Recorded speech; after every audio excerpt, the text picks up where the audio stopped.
ألا بذكر الله تطمئن القلوب. أعوذ بالله من الشيطان الرجيم. بسم الله الرحمن الرحيم. يا أيها النبي لم تحرم ما أحل الله لك تبتغي مرضات أزواجك والله غفور رحيم. قد فرض الله لكم تحلة أيمانكم والله مولاكم وهو العليم الحكيم. وإذ أسر النبي إلى بعض أزواجه حديثا فلما نبأت به وأظهره الله عليه عرف بعضه وأعرض عن بعض فلما نبأها به قالت من أنبأك هذا قال نبأني العليم الخبير.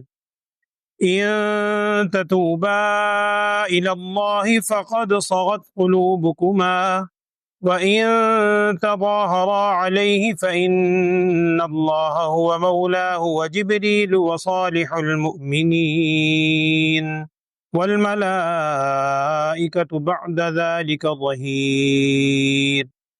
عسى ربه إن طلقكن أن يبدله أزواجا خيرا منكن مسلمات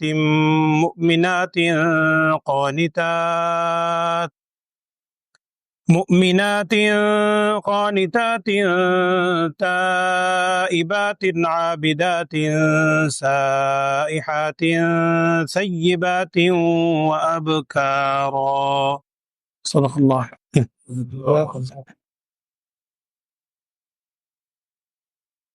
بسم اللہ الرحمن الرحیم.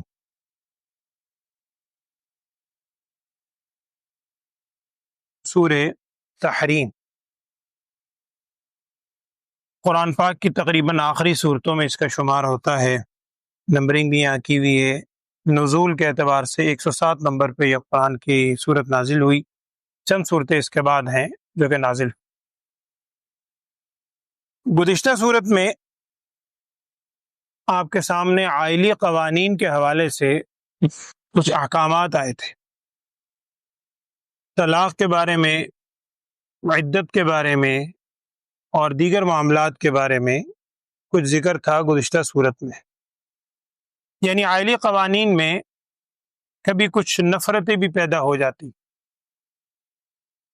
انہی عائلی قوانین میں بعض اوقات محبت اور شفقت کی کیفیت بھی ہوتی ہے اور بہت بڑھ جاتی. اس محبت اور شفقت کی وجہ سے بھی کچھ ناز بھری باتیں ہوتی. آج کی صورت میں سورہ تحریم میں اسی نوعیت کے کچھ قوانین کا ذکر ہے. اس صورت کو سورہ تحریم بھی کہتے ہیں چونکہ بالکل ابتدا میں لفظ ہے یا ایھا النبی لم تحرم حرمت. اس صورت کا ایک نام سورہ نبی بھی ہے. اس کا سورۃ النبی بھی کہتے ہیں. یا ایھا النبی کے ذریعے آپ صلی اللہ علیہ وسلم کو خطاب ہوا ہے اس صورت کے آغاز میں. بہرحال سورہ تحریم زیادہ مشہور ہے. آج جو آپ نے آیات پڑھی ہیں اس کا واقعہ یہ لکھا ہے سیرت میں، حدیث کی کتابوں میں. سیاہ ستہ کی کتابوں میں جو واقعہ سب سے زیادہ مشہور ہے، صحیح بخاری وغیرہ کے اندر بھی موجود. اس کا مفہوم یہ ہے کہ نبی اکرم صلی اللہ علیہ وسلم کی ازواج مطہرات میں، جو ازواج مطہرات تھیں ساری، جنہیں سعادت ملی ہے مسجد نبوی کی زیارت کی، آپ نے دیکھا ہوگا اس وقت رسول اکرم صلی اللہ علیہ وسلم کی ذات مقدسہ جہاں آرام فرما رہی ہے وہ حضرت عائشہ صدیقہ رضی اللہ تعالی عنہا کا حجرہ مبارکہ تھا. اس سے متصل چھوٹے چھوٹے حجرے ہوا کرتے تھے سارے ازواج مطہرات. 9 ازواج مطہرات رہیں آپ صلی اللہ علیہ وسلم کی. اخیر میں ایک حضرت خدیجہ طاہرہ رضی اللہ تعالی عنہا، ان کا آپ صلی اللہ علیہ وسلم کی زندگی میں انتقال ہو گیا تھا، بلکہ مکی زندگی میں. ایک حضرت زینب رضی اللہ تعالی عنہا، وہ بھی آپ صلی اللہ علیہ وسلم کی حیات میں دنیا سے رخصت ہو گئی تھی. باقی 9 ازواج مطہرات آپ صلی اللہ علیہ وسلم کے دنیا سے رخصت ہوتے وقت حیات موجود تھی. واقعہ یہ ہے کہ آپ صلی اللہ علیہ وسلم کو معمول تھا کہ عصر کے بعد آپ صلی اللہ علیہ وسلم تمام ازواج مطہرات کے پاس تھوڑی تھوڑی دیر، ایک تو وہ رات گزارنے کی نوبت جسے کہتے ہیں وہ تو علیحدہ ہے، عصر کے بعد آپ صلی اللہ علیہ وسلم کی کوشش ہوتی تھی کہ ازواج مطہرات میں سے ہر ایک کے گھر 7 حجرے تھے، تھوڑی تھوڑی دیر قیام فرما کے پھر تشریف لے جایا کرتے۔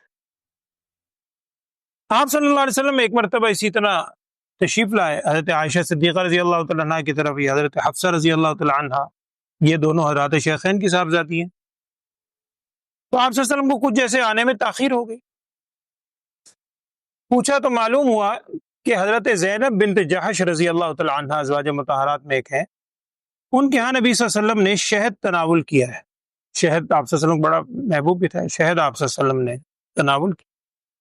اب اس شہد نوش فرمانے میں کچھ تاخیر ہو گئی تھوڑی سی، اور کچھ مفسرین لکھتے ہیں کہ آئندہ اور اگلے روز بھی یہی ہوا۔ اب یہ دیکھیں، یہ محبت ہے، یہ خاص ناز بھری باتیں ہیں۔ دیگر ازواج مطہرات کو ہوا کہ جی شہد آپ صلی اللہ علیہ وسلم ہاں نوش فرمایا، تو حضرت حفصہ رضی اللہ تعالیٰ عنہ، بعض کتابوں میں نام بھی لکھا ہے واللہ اعلم، حضرت عائشہ صدیقہ رضی اللہ تعالیٰ عنہ، آج کے دور میں کہنے کو سوکنے بھی ہیں، سوکن کا لفظ ان کے لیے، تو ہم سوکن کا جس غلط معنی میں آج کل مفہوم مراد لیتے ہیں، وہ تو ہماری مائیں ہیں ساری، کیا محبتیں تھیں ان۔ تو حضرت حفصہ رضی اللہ تعالیٰ عنہ نے کہا حضرت عائشہ صدیقہ رضی اللہ تعالیٰ عنہ سے کہ آپ صلی اللہ علیہ وسلم جب تشریف لائیں گے نا، آپ صلی اللہ علیہ وسلم شہد نوش فرما کے آتے ہیں، ہم یہ کہیں گی نبی صلی اللہ علیہ وسلم سے محبت کے انداز میں کہ آپ کے یعنی چہرہ مبارک سے، دہن سے مبارک سے آپ کے کچھ نہ بو آ رہی ہے، بو محسوس ہو رہی ہے۔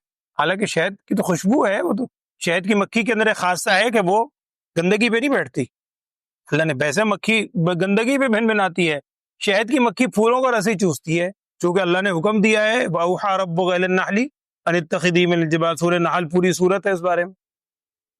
تو شہد کی مکھی شہد بناتی ہے، تو آپ کے یعنی دہن مبارک سے کچھ بو محسوس ہو رہی۔ سوچ یہی تھی کہ ہم جب آپ صلی اللہ علیہ وسلم کو معلوم ہوگا کہ شہد کی وجہ سے شہد محسوس ہوئی ہے، نبی صلی اللہ علیہ وسلم ارشاد فرمائے شہد میں نے لیا ہے۔ تو انہوں نے کہا کہ شاید وہ جو شہد کی مکھی ہے، یہ جس مکھیوں کا شہد بنا ہوا ہے، اس نے شاید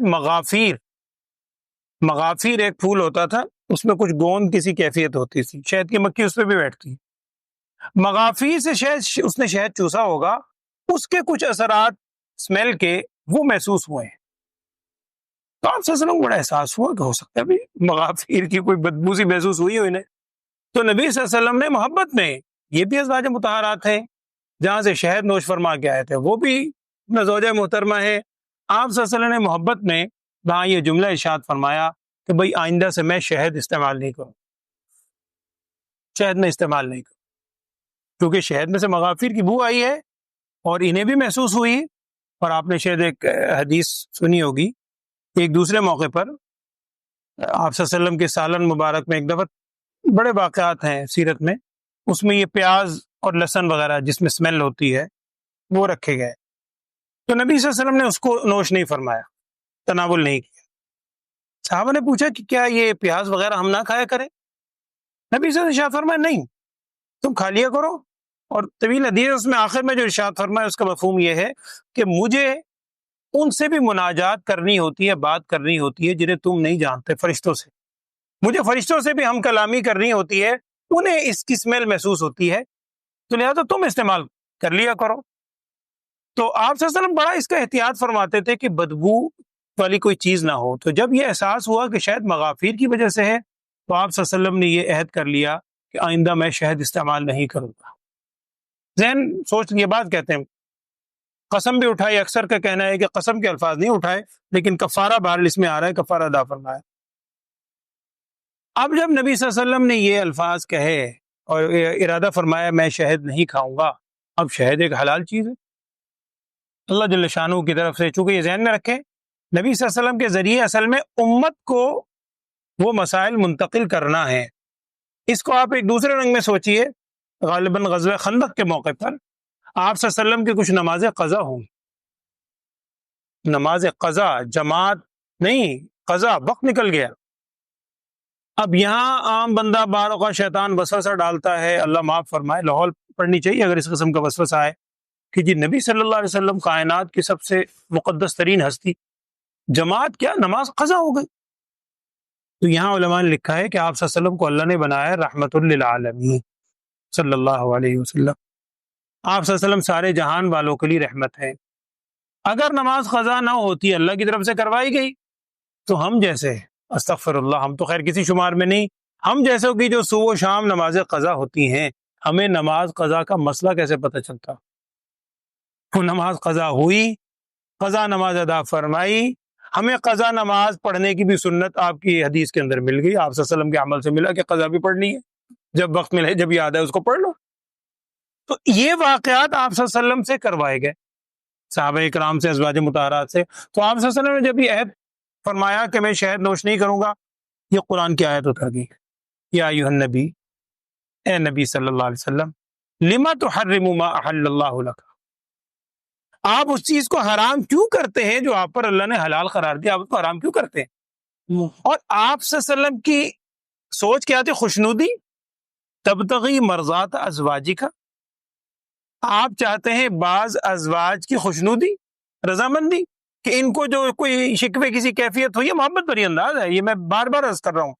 یہ اس لیے کہہ رہا ہوں کہ بعض بدبختوں نے انہی آیات کو لے کر، نام میں نہیں لے رہا، انہوں نے انہی آیت کو لے کر پتہ نہیں کیسے سنگین الفاظ کہے ہیں جو ہم سوچ بھی نہیں سکتے.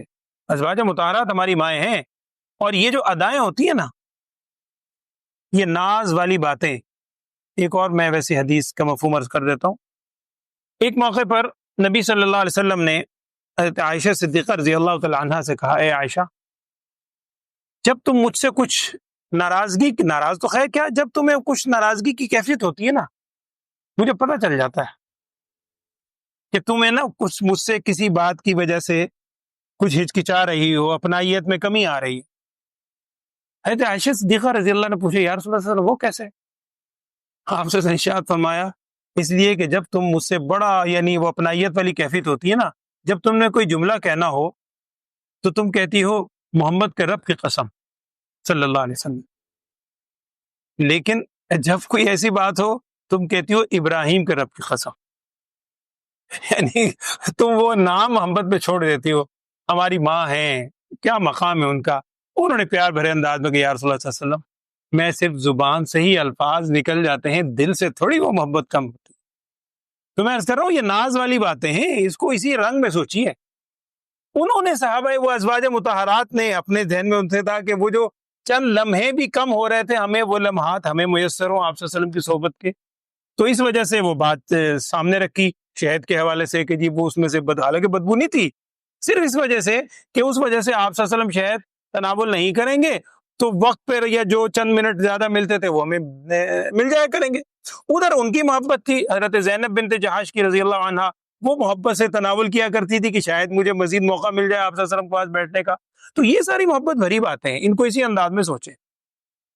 تو قرآن کیا کہہ رہا ہے؟ تب تغی مرضات ازواجی کا، آپ چاہتے تھے اپنی ازواج میں سے بعض کی اپنا رضامندی، کہ ان کو خوشنودی. واللہ غفور الرحیم، حالانکہ یہ کوئی گناہ ہے ہی نہیں، نعوذ باللہ، لیکن اللہ بڑا بخشنے والا ہے، رحم کرنے والا ہے، درگزر. قد فرض اللہ لکم تحلۃ ایمانکم. اب یہاں اس الفاظ پہ بھی غور کریں، یہ نبی صلی اللہ علیہ وسلم خطاب نہیں ہے، ایمانکم، سب تمام ایمان والے. اللہ تعالیٰ نے مقرر کر دیا ہے تمہارے لیے تمہاری قسموں سے حلال ہونے کا طریقہ. یہ آپ پیچھے سورہ مائدہ کے اندر غالباً گزر چکا ہے، تفصیل وہاں آپ نے پڑھی تھی کہ اگر کوئی شخص قسم کھا لیتا ہے، اور وہاں میں نے تفصیل عرض کی تھی، ایک صاحب ایک دن پوچھنے لگے کہ جی سر اگر قسم کھا لی جائے، غلطی سے کسی نے قسم کھا لی، جھوٹی قسم کھا لی، اس کا کفارہ کیا ہے؟ یاد رکھیں، کفارہ قسم کھانے کا نہیں ہوتا، کفارہ ہوتا قسم توڑنے کا. جھوٹی قسم کسی نے کھا لی ہے، ٹھیک ہے، گناہ ہے، وہ بڑا سنگین معاملہ، وہ میں تفصیل نہیں عرض کر رہا. تو قسم کھا کے اگر توڑ دے، توڑنے کا کفارہ ہے. تو وہاں سورہ مائدہ کے اندر تفصیل ہے، جس کا یہاں بھی ذکر ہے مختصراً، کہ اگر کوئی شخص لا یؤاخذکم اللہ باللغو فی ایمانکم ولکن یؤاخذکم بما عقدتم الایمان فکفارتہ اطعام 10 مساکین من اوسط ما تطعمون اہلیکم او کسوتہم او تحریر رقبہ فمن لم یجد فصیام 3 ایام ذالک کفارۃ ایمانکم اذا حلفتم، وہ سارا ذکر ہے وہاں۔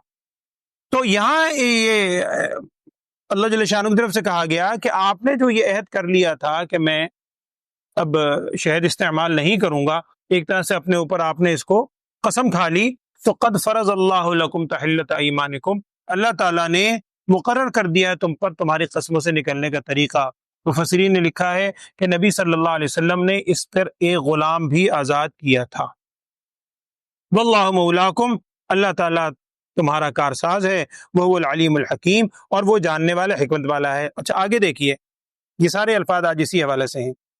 اگلی آیت میں یہ ہے کہ وَإِذْ أَسَرَّ النَّبِيُّ إِلَىٰ بَعْضِ أَزْوَاجِهِ حَدِيثًا، یہ جو نبی صلی اللہ علیہ وسلم نے بات ارشاد فرمائی کہ میں آئندہ شہد استعمال نہیں کروں گا، ظاہری بات ہے وہ ایک زوجہ محترمہ تھی، بعد نے حضرت حفصہ رضی اللہ تعالیٰ عنہ کا نام لکھا ہے، واللہ اعلم، حضرت حفصہ رضی اللہ تعالیٰ عنہ تھی، ان سے نبی صلی اللہ علیہ وسلم نے ارشاد فرمایا کہ بھئی آئندہ سے میں شہد نہیں استعمال کروں گا، اور دیکھو اس کا کسی سے ذکر نہ کرنا، اس کا کسی کو بتانا نہیں۔ یہ ہے الفاظ وَإِذْ أَسَرَّ النَّبِيُّ، جب نبی صلی اللہ علیہ وسلم خفیہ طور پر، سر چھپی ہوئی بات، خفیہ طور پر اپنی بعض ازواج میں سے حدیثاً ایک بات کہہ رہے تھے، وہ بات یہی تھی جب آپ سے خفیہ طور پہ کہا کہ بھئی دیکھو آئندہ میں شہد استعمال نہیں کروں گا، یہاں ذکر کر رہا ہوں آگے ذکر نہ کرنا۔ فلما نبأت به، انہوں نے، حضرت عائشہ صدیقہ رضی اللہ تعالیٰ عنہ تھی، حضرت حفصہ، اللہ جانتا ہے یہ بات دوسری ازواج، انہوں نے ذکر کر دی اگلی سے کہ جی نبی صلی اللہ علیہ وسلم نے یہ ارشاد فرمایا ہے۔ فلما نبأت به، جب انہوں نے اس بات کو ظاہر کر دیا، اچھا آپ صلی اللہ علیہ وسلم نے تو یہ کہا تھا، انہوں نے دوسری زوجہ، یہ میں پھر عرض کر رہا ہوں محبت والی باتیں ہیں، اس پورے حالات کو ذہن میں رکھیں۔ وَأَظْهَرَهُ اللَّهُ عَلَيْهِ، اللہ تعالیٰ نے وہ بات ظاہر کر دی نبی صلی اللہ علیہ وسلم پہ کہ جی آپ نے تو روکا تھا، انہوں نے دوسری زوجہ محترمہ سے یہ ذکر کر دی ہے۔ اب نبی صلی اللہ علیہ وسلم نے کیا کیا؟ عرف بعضه وأعرض عن بعض، آپ صلی اللہ علیہ وسلم نے ان کو بلا کے تھوڑی سی بات ظاہر کی اور بات باقی درگزر کی، اشارتاً کہا کہ شاید تم نے نا آگے ذکر کر دیا ہے، اور باقی پوری بات نہیں ذکر کی۔ لیکن جب نبی صلی اللہ علیہ وسلم نے پوری بات ان کو بتائی، اگلے الفاظ ہے فلما نبأہا بہ، جب یہ بات بتلا دی تو انہوں نے پوچھا، فرض کریں حضرت حفصہ رضی اللہ عنہ ہیں، انہیں یہ ذہن میں خدشہ آیا کہ شاید میں نے حضرت عائشہ صدیقہ رضی اللہ عنہ کو بتایا ہے، حضرت عائشہ صدیقہ رضی اللہ عنہ نے نبی صلی اللہ علیہ وسلم کو بتلا دیا کہ دیکھیں جی حفصہ سے مجھے یہ معلوم ہے، ہماری ماں حضرت حفصہ رضی اللہ تعالی عنہ سے یہ معلوم ہوا ہے کہ آپ نے یہ بات کہی ہے۔ تو جب انہوں نے پوچھا کہ کیا حضرت عائشہ نے بتایا، کہا قرآن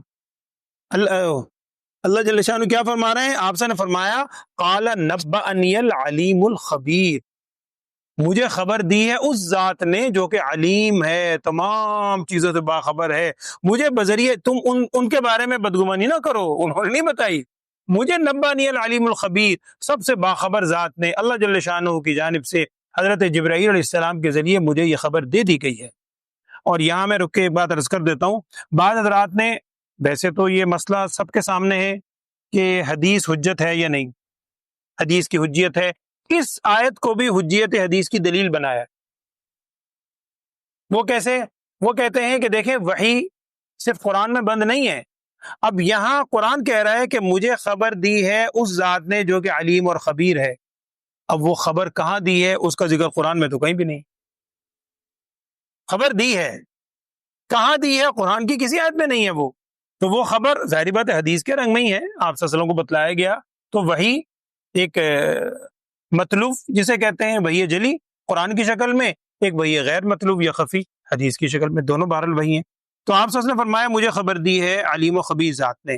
اگلی آیت ان تتوبا الی اللہ، اب یہ پیار بھرے انداز میں اللہ جل شانہ کی طرف سے کہا گیا ان دونوں ازواج مطہرات کو، ہماری ماؤں کو، ان تتوبا الی اللہ فقط سقط قلوبکما، اگر تم اللہ کے حضور توبہ کر لو نا، چاہے بات محبت بھری تھی، معمولی ہی تھی، کسی نوعیت کی ختم بھی ہو گئی، آپ صلی اللہ علیہ وسلم نے کفارہ بھی ادا کر دیا، لیکن اگر تم اللہ کے حضور توبہ کر لو، اور آگے کیا ہے فقط سقط قلوبکما، اس کا مفہوم اکثر مفسرین نے یہ لکھا ہے کہ بے شک تمہارے دونوں کے دل پہلے ہی توبہ کی طرف مائل تو پہلے ہی ہیں، لیکن اگر تم توبہ کر لو تو یہ تمہارے لیے بہت اچھی بات ہے۔ لیکن وَإِن تَظَاهَرَ عَلَيْهِ، اگر تم دونوں توبہ نہ کرو بلکہ کوئی اور صورت رکھو کہ اس کو بات کو آگے یعنی بات آگے کرنے پر متحد ہو جاؤ تو فإن اللہ ہوا مولا، اللہ جل شانہ کی ذات نبی اقدس صلی اللہ علیہ وسلم کی مولا ہے، کارساز ہے، دوست ہے، سارے معنی ہیں۔ وہ جبریل علیہ السلام بھی اللہ تعالی حضور صلی اللہ علیہ وسلم کے دوست ہیں۔ وصالح المؤمنین، اور جو نیک ایمان والے ہیں وہ بھی نبی اقدس صلی اللہ علیہ وسلم کے ساتھ ہیں۔ والملائکۃ بعد ذلک ظہیر، اور اس کے بعد جو دیگر فرشتے ہیں وہ بھی نبی صلی اللہ علیہ وسلم کے مددگار ہیں۔ عسى ربه ان طلقكن ان يبدله ازواجا خيرا منكن، اس آیت کو سمجھتے وقت سورہ احزاب میں وہ آیت گزری ہے، آیت تخییر، آیت تخییر کے نام سے مشہور ہے، 21ویں پارے کی بالکل غالباً آخری آیت ہے۔ اس میں یہ ہے کہ نبی اکرم صلی اللہ علیہ وسلم نے ایک موقع پر ازواج مطہرات کے پاس نہ، یہ واقعہ نہیں ہے، اس سے اس کو اٹیچ نہ کریں، اس موقع پر آپ صلی اللہ علیہ وسلم نے ازواج مطہرات کے پاس نہ جانے کہ وہ مختلف واقعات ہیں، میں پھر عرض کر رہا ہوں یہ واقعات کروائے گئے تاکہ امت کو ان مسائل کا علم ہو سکے، یہ ہمارے لیے بہت بڑی رحمت ہے، یہ ساری چیز اسی انداز میں اس کو سمجھیں۔ تو وہاں آپ صلی اللہ علیہ وسلم نے بھی نہ جانے کا ارادہ فرما لیا تھا، آیت تخییر، اور وہاں قرآن کے الفاظ ہیں یا ایھا النبی قل لازواجک ان کنتن تردن الحیات الدنیا وزینتها فتح، سارے وہاں پر ذکر ہے۔ تو یہاں بھی اسی نوعیت کے الفاظ ہیں، عسى ربه ان طلقکن، اگر تمہیں نبی صلی اللہ علیہ وسلم طلاق دے دیں تو بہت زیادہ امکان ہے کہ آپ کا رب نبی صلی اللہ علیہ وسلم کو اس کے بدلے میں ازواج عطا کرے، کیسی؟ خیرا منکن، جو تم سے بھی بہتر ہو سکتی ہیں۔ کس اعتبار سے؟ مسلمات، اسلام کے اعتبار سے، مؤمنات، ان کی صفات ہیں بہت ہی زیادہ ایمان لانے والیاں ہوں، قانتات، بہت اطاعت گزار ہوں، تائبات، بہت توبہ کرنے والیاں ہوں، عابدات، عبادت گزار ہوں، سائحات کے دونوں معنی کیے، بعض کہتے ہیں بہت زیادہ روزے رکھنے والی ہوں، بعض کہتے ہیں ہجرت کرنے والی ہوں، یہ معنی بھی ہو سکتا ہے۔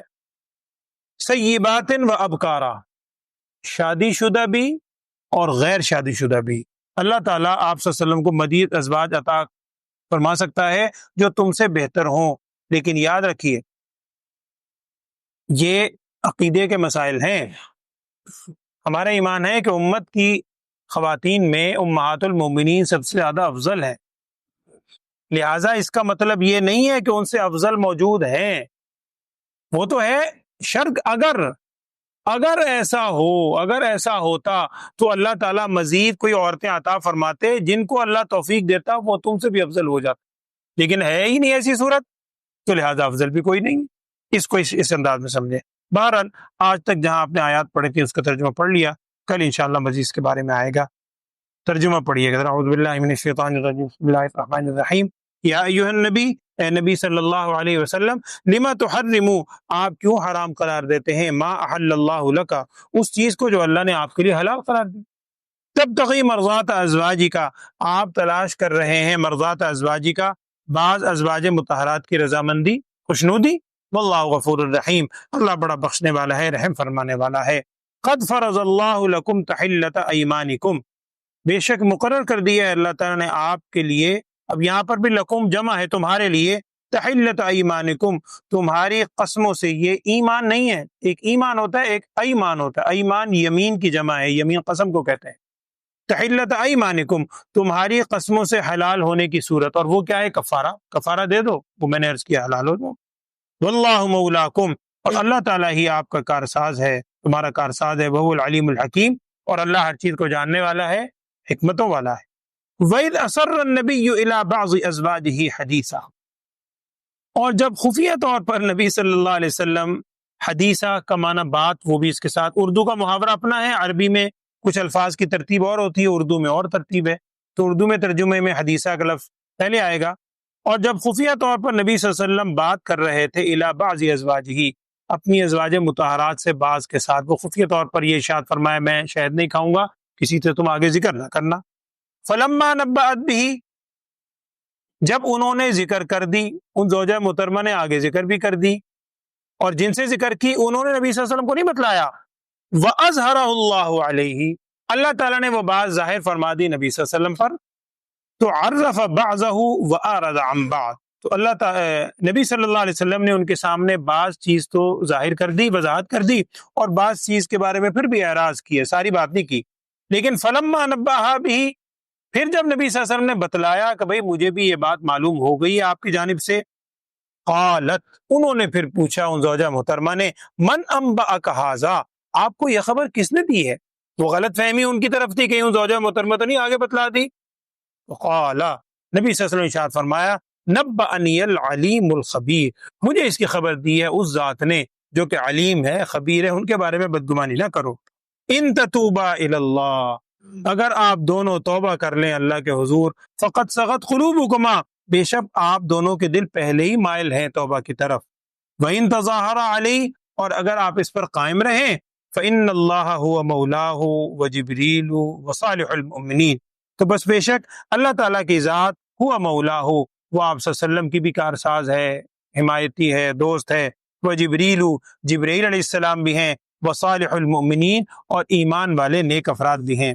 والملائکۃ بعد ذلک ظہیر، اور فرشتے بھی اس کے بعد آپ صلی اللہ علیہ وسلم کے مددگار ہیں. عسیٰ ربہ، یہاں پہ وہی ترتیب اردو کے اندر تھوڑی سی یہ ہو جائے گی، ہم اردو کے محاورے میں اور طرح کرتے ہیں ترجمہ.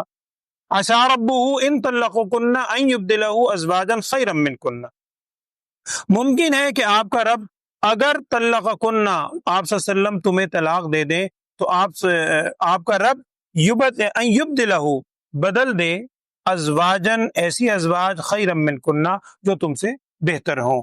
وہ کیسی ازواج ہوں گی؟ ان کی صفات مسلمات، مؤمنات، قانتات، اسلام والی ہوں گی، مؤمنات، بہت ایمان والی، قانتات، بہت زیادہ اطاعت گزار، تائبات، بہت توبہ کرنے والی، عابدات، بہت عبادت گزار، سائحات، روزہ رکھنے والی، یا میں نے عرض کیا ہجرت کرنے والی، دونوں مفہوم ہے. سیبات، سیبہ کہتے ہیں شادی شدہ، اور ابکارہ غیر شادی شدہ. اور یہاں مفسرین نے لکھا ہے کہ سیبات، یہ ان کی کوالٹیز بیان ہوئی ہیں، یعنی اچھی صفات. تو شادی شدہ سیبہ عورت کو اچھی صفات میں بھی شمار کیا ہے، اس لیے کہ بعض اوقات نکاح کے موقع پر شادی شدہ عورت وہ تجربہ کار ہے، اور خاص طور پر جب خاوند بھی اگر عمر رسیدہ ہے تو اس سے نکاح ہونے کے بعد اس کی خوبی شمار ہوتی ہے کہ وہ گھر کو اچھے طریقے پر چلا سکے گی. اور بھی واللہ اعلم نوعیت ہے. اللہ تعالی ہمیں صحیح فہم عطا فرمائے. اور یاد رکھیے، میں نے شروع میں بھی کہا، ان آیات کے حوالے سے بعض لوگوں نے بڑے غلط سوچ بنائی ہے ازواج مطہرات کے بارے میں. دیکھو جی، آپ صلی اللہ علیہ وسلم کے ساتھ ایسی باتیں عام عورتوں کی طرح، کبھی دل میں بھی خیال نہ لائیں. اگر ایسی سوچ پیدا ہو، فوراً لاہور پڑھیں اور اللہ کے حضور توبہ کریں. اللہ تعالی ہمیں صحیح سوچ ان مقدس ہستیوں کے بارے میں رکھنے کی توفیق عطا فرمائے. الحمدللہ رب العالمین. اللهم صل على سيدنا ومولانا محمد وعلى آل سيدنا ومولانا محمد وبارك وسلم. اللهم ارنا الحق حقا وارزقنا اتباعه، وارنا الباطل باطلا وارزقنا اجتنابه. اللهم وفقنا لما تحب وترضى، واجعل آخرتنا خيرا من الأولى يا أرحم الراحمين. اللهم إنا نسألك العفو والعافية والمعافاة الدائمة في الدين والدنيا والآخرة. وصلى الله تعالى على خير خلقه سيدنا ومولانا محمد وعلى آله وأصحابه أجمعين آمين برحمتك يا أرحم.